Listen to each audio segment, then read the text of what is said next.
My most impressive stat is a 10-day backlog that we cut down to 4 hours within 2 weeks. Wow. So the client was actually responding to tickets in the same day. I've worked with clients who are family-owned businesses, and those are the hardest. A family-owned business that's successful, but the problem in their operations is the people. Oh, that must be Right? difficult. So it's like, I can lead you to the water. I can drink. Breaking up families. Yeah, right. Fire your daughter. Like, no way. I would never say that. When I was at a company, we had a backlog. I think it was 14,000 tickets, which is like, it, right. Now, this is a story of failure. This isn't a story of winning. This is a story of failure. On today's episode of the CX Insider podcast, we sit down and talk to Ty Givens, the founder and CEO of the CX Collective, a company that provides implementation advice and services for building and scaling customer experience operations. We'll be talking about why you need to prepare for holiday seasons to come, the usage of chatbots and AI when handling customer interactions, and going through the incredible work that CX Collective have done with countless companies throughout all industries. Enjoy the episode, and if you do, subscribe to our channel for CX Insider's best content. This episode is brought to you by ACF Technologies, global leaders in customer experience management solutions. Let's get into the episode. Today we've got a special guest that goes by the name of Ty. Could you tell us a bit about yourself and your career? Sure. So my name is Ty Givens, and I am founder and CEO of CX Collective. And you can think of us as, really, it's almost like dozens of companies can hire me as their head of CX, but more so for the operational aspects. So not running the day-to-day, giving them the ability to set up the infrastructure for CX, build out their systems and tools, create a training program, and ideally I hand that off to, I shouldn't say because it's a collective effort. So I have a team with me that helps to actually roll out all of the strategy, because I cannot do that by myself. And anyone who has had the responsibility of building and scaling CX knows that they can't do it alone. And finding the right skill sets of the people that you need is very, very challenging. So I've kind of put that team together already so that if the company is like, hey, we got to hit the ground running, they call us, we can hit the ground running. We move much faster than a single hire because there's 3, 4, 5 of us at some points actually working on the execution of the plan. So I've been in CX since I was 18 years old. I started out in Fortune 500s. I worked for really large companies. And then I started working for startups. And what I loved about startups is that there's uncharted territory. Everything's raw, open. You can build it. You can, as long as you mess up fast, right? Because you make that mistake, you fix it, you move on, you're good. New mistakes. That's what I always say, make new mistakes. I loved it. And what I realized is that I think the last startup that I got hired in to build, I went from 6, I was number 7, head of CX, to 130 people in 9 months.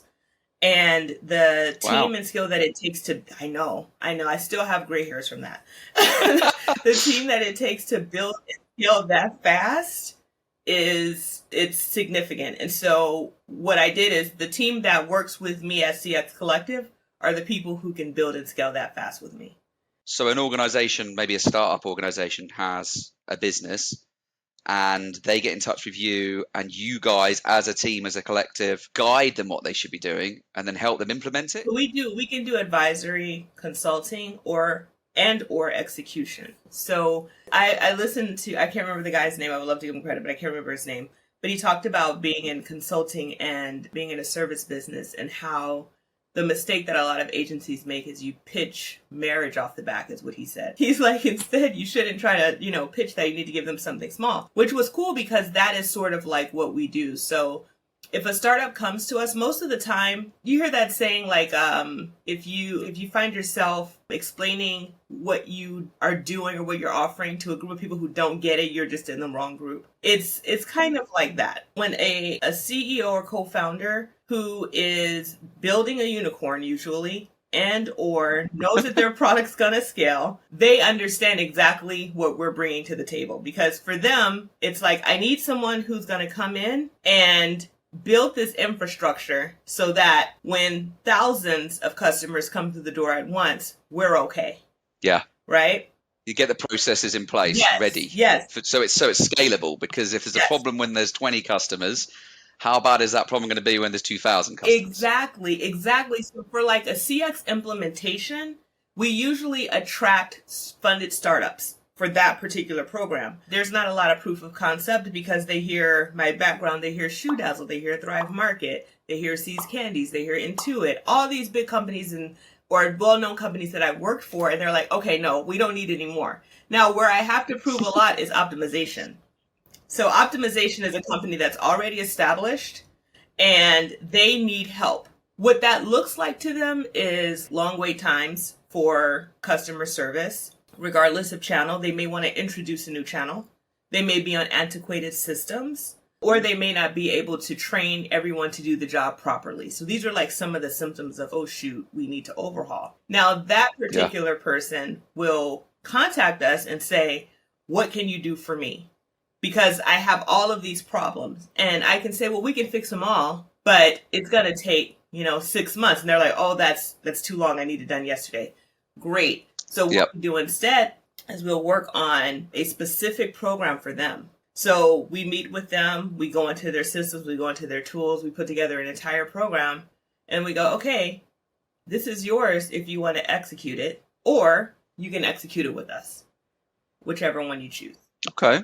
And then 9 times out of 10, actually 10 out of 10, they go, yeah, you can do it, because they realize how... I'm not surprised. I was going to say that because, a lot of, I suppose a lot of listeners of CX Insider may not realize what ACF, our day jobs is. And our day job is actually looking at CX solutions. Mm-hmm.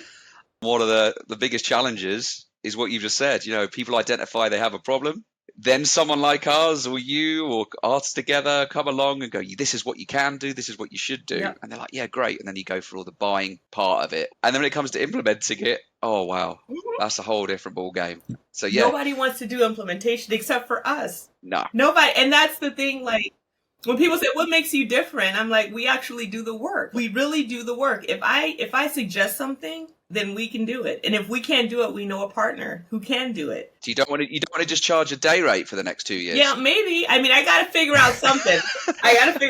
But it's weird because it's fun to me. Giving complete solutions. Like, we do a lot of help desk implementations. And so when you do the help desk setup, everyone understands what the product is. Everyone has an idea. Of course, they're being told, once you have this solution in, all of your problems go away. You can do reporting, you can do all these things. The number one problem is not how to set up the system, because there are thousands of pages of documentation. The number one question we get is, what should we do? And that's the question we answer. And that's why our rates are different, because I'm going, well, I'm not just going to go and configure it for you.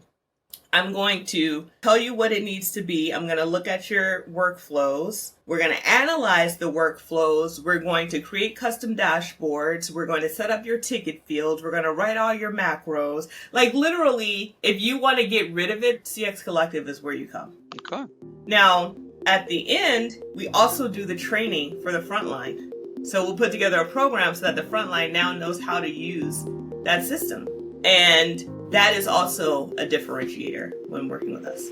So clearly, Ty and her team over at CX Collective have been very busy. But what are the last few months of the year looking like for companies and their holiday preparations?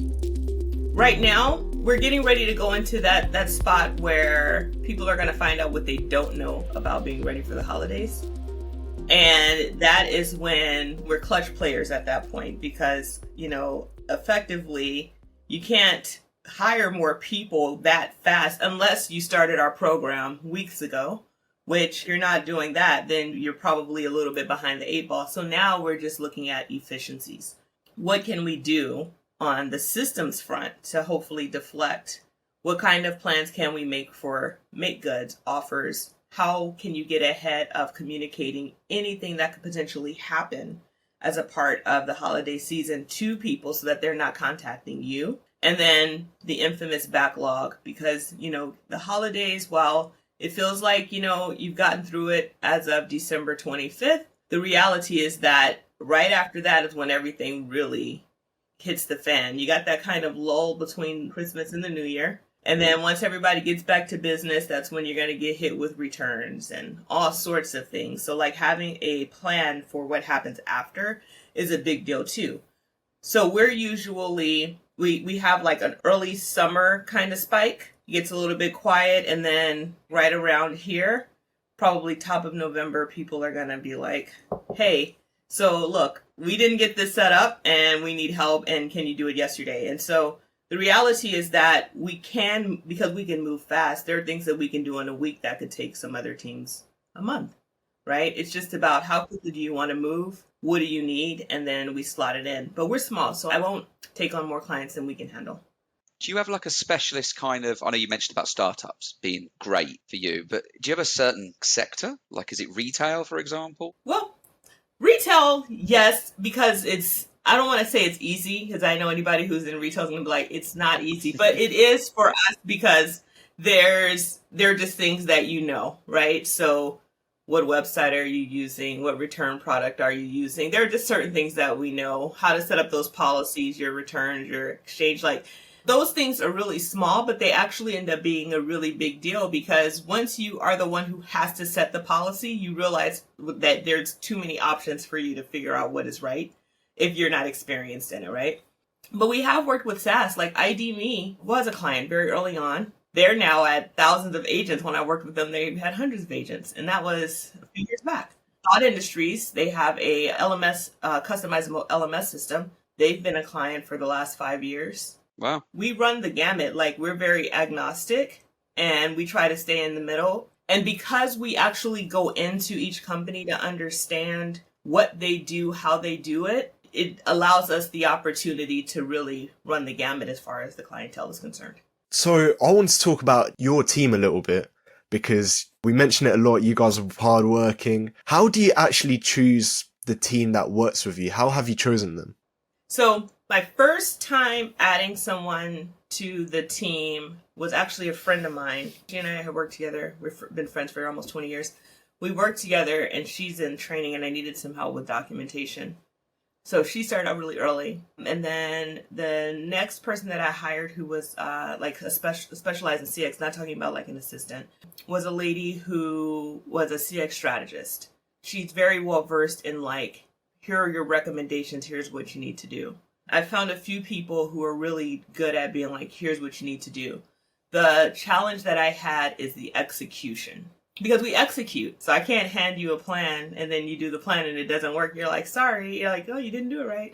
We actually implement the plan for you. So what I found was the best fit is someone who had previously, and I mean previously as in like the role before, managed and run teams at least in director level, and was kind of pivoting into trying to figure out what they want to do next. Because they're so fresh off of being inside of a company that the execution is in them, right? And if they're at director level, they're used to carrying out the recommendations, and they can make some decisions too. So I found that someone fresh from actually being in a corporate or team environment was the best fit for the type of work that we do. And that's who we have now. So Ty has worked with many organisations and clients through her years of running the CX Collective, but a main problem she might find is the employee acceptance of new implementation. But how does Ty deal with this? I have learned to detach myself from the people part. And I live just in the space of, here's what I think would be best, and here's the outcome I see for you. But at the end of the day, it's your choice. Because I've worked with clients who are family-owned businesses, and those are the hardest. A family-owned business that's successful, but the problem in their operations is the people. Oh, that must be difficult. So it's like, I can lead you to the water. I can drink. Breaking up families. Yeah, right. Fire your daughter. Like, no way. I would never say that. Yeah. Well, here's the best that we're going to get with what you have. The other thing is that, and I've actually, one of my team members said, you're not firm enough with the clients. And I said, no, what I understand is if a person is CEO of a company, I can't come in and tell that person that they're doing something wrong. They don't want to hear that. They've poured everything into it. So what I do is I'm like, well, I'll tell them, here's what I think. I said, but the best time to actually implement that change is after they run into the very thing that you told them you could have helped them avoid. Once they do that, then they'll be able to trust you a little bit more in pushing the agenda as far as like what needs to get done. But the people piece is always a challenge because you're not turning a speedboat in a lot of situations, you're turning a cruise ship. So optimizing takes far longer than implementation. With implementation, I mean, we can do it in 6 weeks. And I'm talking end-to-end full training program. You can go to market and be fine and scale, right? But if you're doing an optimization, it could take up to 6 months because we are not just setting up the new, but we're trying to undo the old. And like right now, one of our clients they've been around for probably 30 some odd years now, I'm thinking. And the team there is super capable, but we can't just go in and like pull the rug out. We've got to take time to help them understand these new systems, how they're going to use it, the old to the new, and everything has to kind of be a very gradual change. Otherwise, you'll have disgruntled employees, and I don't want that. I don't want anyone to say, you don't want that. Yeah, like, you know what? I mean, they helped, but everyone quit. I mean, that doesn't really work well. Yeah, and people aren't offering a good customer experience if they're not happy. True. Very true. If you're miserable in your job, you're like, I don't even want to speak to this person on the phone or on live chat or on whatever it is. I don't want to be here. Right, exactly. When I was on the phones, I was a terrible rep, and maybe that's why I know how to treat people now. Because I was going to actually ask that because you said that you obviously worked in customer experience for a long time. What made you create CX Collective? Yeah, what were you doing? Okay. And then you didn't just go one day from being employed to suddenly starting a business? Almost, and I'll tell you why. Almost. I never worked as hard as I did for the last startup. The sad part is that I think the CEO there would probably snicker at that if he heard it because he's kind of cuckoo.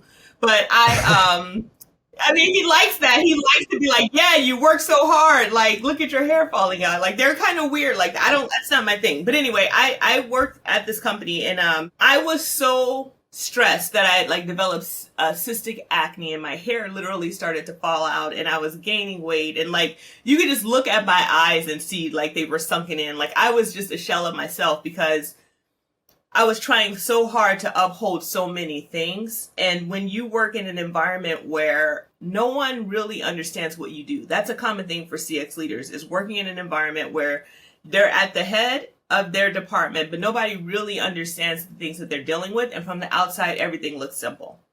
And I ended up leaving there because I literally couldn't take it anymore. And I decided that I was never going to work that hard for another company. I would only work that hard for myself. And so I actually started CX Collective, but I started it as the Workforce Pro in 2016 because I have a background in workforce management, which is like people operations and planning. You guys know, but that's my background.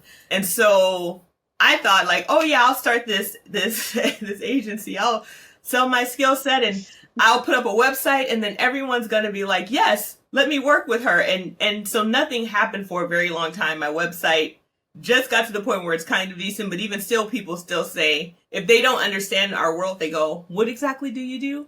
So yeah, that still happens. So anyway, I started it because I love what I do, but there were parts of it that I wanted to leave behind. And because integrity is so important to me, I wanted to be able to choose the clients that we worked with, and I wanted to be able to say no when my ethics were compromised. And that's what CX Collective allows, is that we don't have to do any type of work that we don't feel comfortable doing. We don't have to be a part of any program where there's any deceit or lies, or we don't have to deal with any of those things. That's and good. When you're an employee, that's a brilliant place to be. Yeah. A lot of times they want you to kind of like turn a blind eye, or they preach customer centric outside, but inside it's not really that way. I wanted to be in environments where that was real and true. If a client is not customer centric, they probably shouldn't even call us, because we're never going to be on your side to do anything unethical. We're not going to be deceitful. All we're going to do is really try to deliver the best experience for your customers within your budget. So brilliant. Yeah, that's why I left. Haven't looked back. It makes sense. Health is wealth at the end of the day. And you seem very happy now, so it sounds like it was a good decision. Congratulations on that as well, because that must have been a scary shift from working at that startup to creating your own business. I wanted to ask you, what is an improvement that you are most proud of when it's come to all of the different work you've done at CX Collective? So my favorite projects are backlogs, like cutting down backlogs. And the reason why is because when I was at a company, we had a backlog. I think it was 14,000 tickets, which is like it right. Now this is a story of failure. This isn't a story of winning. This is a story of failure. And Okay. so 14,000 tickets. The opportunities there were, one, we should have I feel like I should have been firmer with marketing about what we could do. But again, the company wasn't really about actually delivering the experience. The company was about getting the business. So we got the business, but we also couldn't keep up with the workload. No matter what, we were hiring 30 people a week. We couldn't keep up. So my boss's brother was chief of staff, and he actually turned off phones and decided to do a massive message to customers, just saying we'll just take care of it because there's nothing else we can do because we're just completely slammed. I felt like I failed in that because the fact that I'm so customer centric made me not be able to say I'm just gonna mass email a bunch of people. I'm thinking everybody deserves a reply. That's my mindset, right? You want to personalize it and be unique to them. Yes, right? Because I feel like we messed up in a lot of ways, so we should have taken ownership. But my plan would have taken much longer. What he did was faster. Yes, there was some pushback, but guess what? At the end of the day, it was done. So now what I do is with backlogs, one, I work a lot on preventing backlogs. That's the biggest key. And that's what we try to help our clients do. But secondly, once it hits, I have a strategy that we've put together that goes over all of the things to consider so that you can knock out your low-hanging fruit and you can estimate the number of hours you're going to need and about how long you'll be in backlog. So going through that experience, we will put together a full program and basically pull the client out of backlog. So my most impressive stat is a 10-day backlog that we cut down to 4 hours within 2 weeks. Wow. So the client was actually responding to tickets in the same day. That's probably my favorite. So if a company contacts us and it's like, we can't get to our tickets, I'm like, ooh, yes. Those are fun to me because I can fix this. Yeah. With the holiday season coming up, companies can become slightly disjointed with minimal communications between the different sectors, such as product team, marketing team, and operations. Ty is here to tell us ways that CX can be optimized when all departments strive towards a shared goal for the months to come. A couple of things I've learned, this is more for the retail space, is conversations with marketing around what are their plans, right? Because CX is in the middle of the business, no matter what. Although, when people look at customer service, they're often the lowest on the totem pole. That's just the reality. The only thing below us is shipping, and that sucks. But that's the reality, right? We should be all equal, so that's not how it goes. But the one department in the company who has to know pretty much how everything's functioning is CX. They're in the center of everything. Every decision that every department makes hits CX. So let's say we started talking about holiday readiness in August. And we were saying, listen, go to your marketing people, decision makers, and ask them, what are their plans? What are they trying to increase order volume to? And this is more of a retail thing. I might have mentioned that, but I just want to make sure. How many orders are they looking to put out? When are they going to be offering discounts, incentives, etc.? Have you guys tested those discount codes? Because that could be a big volume driver that's not necessary.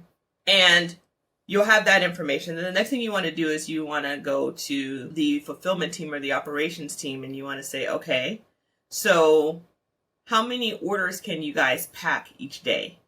Because marketing might have a goal of increasing order volume by 10,000, but the shipping team can only send out 8,000. So literally every day you're going to backlog 2,000. There's a problem. Right? And they may not even be talking to each other because they have separate objectives. But at the end of the day, that complaint's going to hit CX. So understand the capacity of your fulfillment team and then have a plan where you can proactively communicate to anyone whose order is delayed. Because as long as you're going out and telling them, they're not going to come to you. And that's a small thing, but it goes a long way. Also find out from fulfillment, how often are you guys going to ship? Are you closing down on the weekends? Are you guys running weekends? What is your capacity? If we get behind, how are you going to catch up? Have those conversations, and they should do that daily, especially Black Friday on, every day. We should know what's happening. The next thing you want to do is talk to the product team or whoever's in charge of your inventory. Because one of the things we used to do is, this is a good thing about the crazy company. That's another fun thing about being on your own. You can be honest. So the inventory. Crazy company. It's crazy. We had lots of products. And there are some that are just big sellers, right? So the question was, how many do we have?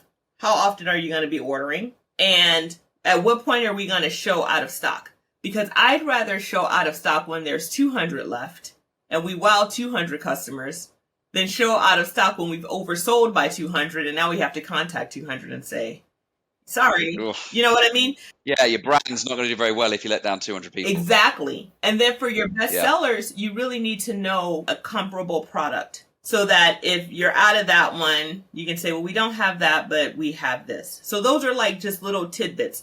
You have that together. You have a proactive plan of all of your make goods.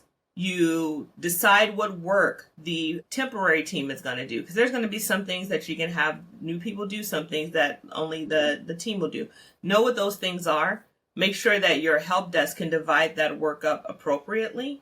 And then you need to put together your training documentation so that the people who come in can actually either go through an e-learning or whatever you're providing. Maybe it's just a piece of paper online or whatever, but make sure that they understand how to perform whatever work they need to perform. You mentioning there, which seems so obvious and so simple when you talk about it, like you just said, about find out the information, how many things can you pack and how many things can you send, how many of these things have we got in stock. How do you recommend organizations actually communicate between themselves? Because generally businesses are quite siloed, aren't they? You got the marketing team, you got the sales team, you got the support team, the contact center. How do you advise a big organization to actually take down those barriers? Yeah, so the head of CX or whoever they designate, but should have standing operational updates with specific and key team members. And that's what I used to do. Like I had my time with product so that I could understand what was happening inventory wise. And I would take that and give that to the managers. The managers would disseminate that information. I had an ops manager on my team, and she actually would be the one that would liaise with the warehouse. So she would bring me that information. And then I would talk to marketing myself. And then they would bring me that information. I also had a spreadsheet that marketing kept up with that showed like order volume every day. So I knew what they were expecting. And I also knew what fulfillment was able to do. So I was able to get ahead of that. So I think that because there are like, you know, we have staff meetings and things like that. But a lot of times the staff meetings, especially if you're talking executive level, it's going to be very high level. It's not going to be very tactical. Yeah. So you have to have the person, you know, because CX, a lot of it is tactical. You hear a lot of thought leaders talk about like creating the best customer experience and everything sounds lofty and beautiful. But at the end of the day, answer people's questions on time and accurately. Don't lie to them. Do what you say you're going to do. And those are the simple things. But believe it or not, that's actually the hardest thing to do because it's, you know, you're getting into people's feelings and emotions and things like that. Build a relationship. There was a guy on my team, he actually created a role for himself where he would test all of the marketing emails. And it was almost like one of those things where it was like, why didn't anyone think of this before? Of course we need to test all marketing emails. And it cut down on volume significantly. Just from him running the test or even reviewing the marketing copy, because marketing is about the sale. Once they bring the person in, it's up to CX to retain and keep them and make them happy no matter what marketing says. So we actually would review the messages and be like, no, this is what customers are going to say. Can we change this? And it started to actually, you know, I mean, now that I think about it, maybe that's why I was stressed out all the time. I was trying to fix things. But it was, spinning too many plates. Yeah. But you know what? Like, when you're about the customer, I'm a customer, you're a customer, we're all customers. So one thing that every business has in common is customers. Every business has customers. So at the end of the day, it's that person who's calling you to complain about something that is enabling you to even be here. And within CX, we have to make very clear to people who are supporting customers that it's important to show them happy stats too, because remember, they're only used to talking to people when they're upset. So from the perspective of CX, the customers hate us. And it's like, actually, no, we've got 100,000 customers, but we get contacted by 2,000 a day. And that's because they have an issue. So you got to give them big picture. Otherwise, they're like, what are we doing here? There's a brand in the UK called Specsavers, sell glasses. And they changed, one of the things they changed about 18 months ago was one of the key things that they measure is actually smiles. Oh. If they get a customer, like, you know, you get the surveys and you get questionnaires. The only question they ask is simply, did we make you smile? Oh, I love that. Because the truth is, if you make someone smile, they will have enjoyed it at some point. They must have done. It's true. And you're right. It's important to inform contact centers and stuff of what's going right, because it's a difficult job. It's hard. It My is. last call that I did as a rep before I went into workforce management, I was in my role for a whopping 6 months. I was 18 years old. 19. I just turned 19. I started when I was 18. The guy told me that I needed to go home and start all over again because my attitude was horrible. And he was right. Oh, wow. He was right, because I Wow. was at the end of my line, so to speak. I was getting ready to not have to do this kind of work anymore. And I was so young in my career that I didn't understand why people were calling because they were missing pins out of their order. I didn't think that that was a big deal because, like, what do I know? And that's also another thing where when we're creating training programs, we try to help people understand what they're doing and why they're doing it, not just how to do it. Because you can teach them how all day long, but if they lack that bridge, then Yeah, they need to see it from the client's side, don't they? they have to.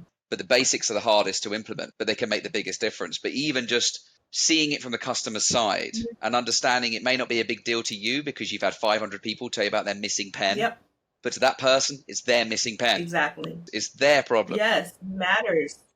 It matters. And like when we write our documentation, like there's a part where at the top of it, I'm like, I need to understand what we're doing, why we're doing it. Because I need this to translate to the front line. When they read this process doc, they should understand what they're doing, why they're doing it, what scenarios does this apply before they even start. Because if we go straight into here's how you do it, they're missing so much context. They're missing so much context. In CX, you're teaching people, a lot of times it's their first job in any type of corporate setting. So you're almost teaching them how to be adults at work. And you're teaching them how to be employees. And the critical thinking part, I think a lot of people kind of throw out the door. They turn you into a button pressing robot. But being a button pressing robot, unless that's what you like to do, it's not going to actually scale you. It's not going to prepare you for the next level. You have to be thinking outside of that. Call centers are the face of a company, with the sales representatives dictating the emotions that a customer will have after an interaction. So why is a role with such importance so undervalued when employees are being paid? And what is the future of sales looking like? The reason why the pay is so low is because of the lack of efficiency. So if you're throwing people at the problem, you can't pay a decent wage to people to press the button every day. But if you can incorporate AI and systems and have a lot of things kind of like flow on their own, then by the time it gets to a person, they're handling the gray area things. And that requires a lot of thinking and decision making. You will have less people, but you're able to pay a higher wage. So we've spoken about AI integration and the benefits this could bring to employees, but what about the customers? Because according to Forbes, nearly 50% of UK customers prefer person to chatbots. Some even getting aggravated at the use of AI. So what can be done about this? Do companies need to make AI more human, or is there something else that consumers might value more?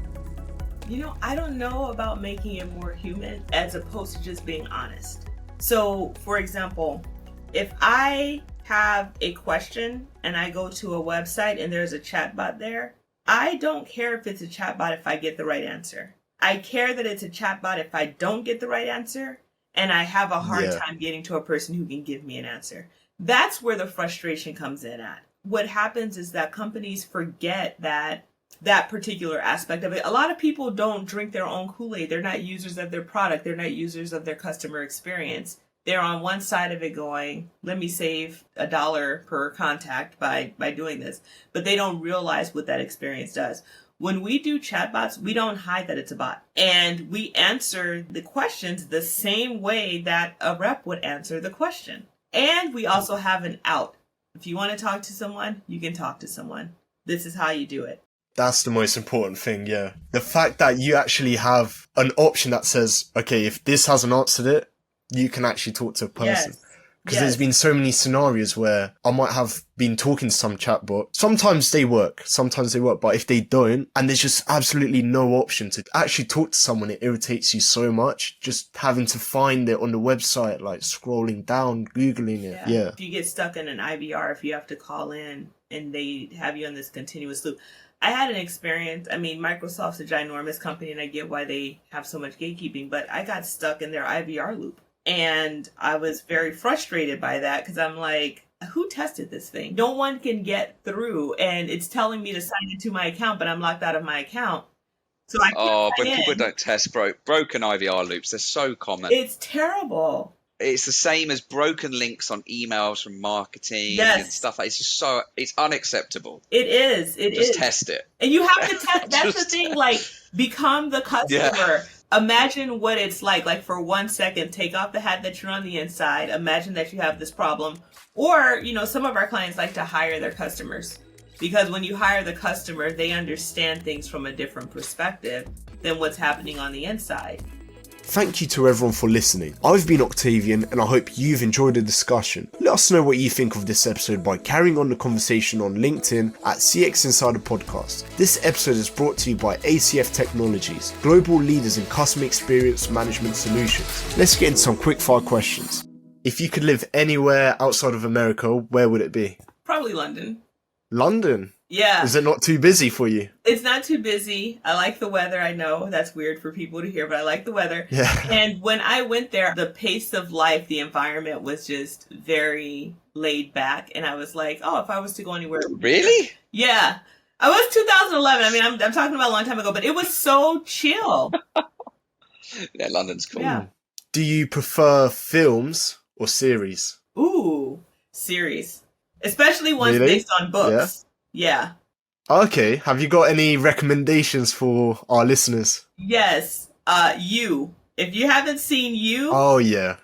It's the most bonkers thing on planet Earth, but I love it because I read 2 of the books. I don't know if there's any more, but I read 2 of the books. Yeah. Then the series was so well done that it is crazy. The ending season as well. I haven't seen this. Hang on a minute. I'll try to not spoil anything. Oh, you have to watch. I tell you what, I will watch that. Do you love or hate roller coasters? Well, I love them, except they give me a headache. Ever since I was 21, I could no longer ride roller coasters, but I used to really, really, really love getting on roller coasters. But now... Oh, has it changed now? Yeah, because the massive headache that I get across here, I can't function. So it's kind of a bummer. Just, but if I didn't have that... That is a bit of a bummer. Let's say you're stuck in Groundhog Day. Oh, okay. You seen that movie? I did. Let's say you have to I don't know, if you have to go to the same restaurant every day. Mm-hmm. What restaurant are you picking? What kind of meal are you picking? One question, will I gain weight if I eat? No, of course not. It's Groundhog Day. You start the same weight every day. You just go back to normal. So this is what life should be about. I'm going to go to Mastro's every single day. And I'm just going to eat different. It's a steakhouse. But I won't always eat steak because I can go every day. So that's the win, right? So some days it'll be salmon. That's the win. That's why I started with the Groundhog Day thing. You have to worry about calories or anything like that. You can eat your favorite meal and then the next day you just reset. I would. So definitely, probably on day 1, I would have to have the porterhouse. But then for dessert, I'd have the butter cake. Since I don't gain weight, this is wonderful. And then, the next day, I'll get something different. I could do that. Fair play. You've got so much going on with your work, your career. What drives you when you're not working? What are your passions that keep you going, I'm like, when am I not working? I'm going to say the people around me, right? Yeah. I'm surrounded by a lot of love and I'm grateful for that. I think that I am able to keep going because of that. Right? My grandmother, she passed in 2021. That was the hardest thing, but I feel her around me all the time. And I'm blessed. My granddad's 92. He lives 7 minutes away. My mom's 5 minutes away. Wow, you're very close to your family. Yeah, they're right here. My boyfriend's here with me most of the time. So I'm surrounded by a lot of love, and he motivates me to get out and go to the gym and do things. So I've kind of gotten into hot yoga, which has been a lot of fun. And I think that that's really what just keeps me going. Being around people who don't care about the work that I do. Once I had an experience with a former boss, not the same person, but a former boss.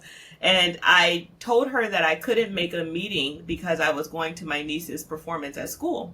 My niece was 10 years old at the time. And she goes, I can't believe that you're not going to go to a company-wide meeting to go to your niece's program. We've all missed events for our kids, and that's not your child. And I said, well, all of you guys are adults and you've made your decision, and I've made mine, right? So for me, it's about, at the end of the day, work is what I do, but like, I'm an auntie, I'm a daughter, all of these other things that don't have anything to do with my work, but they make me who I am. So it's important to live as well.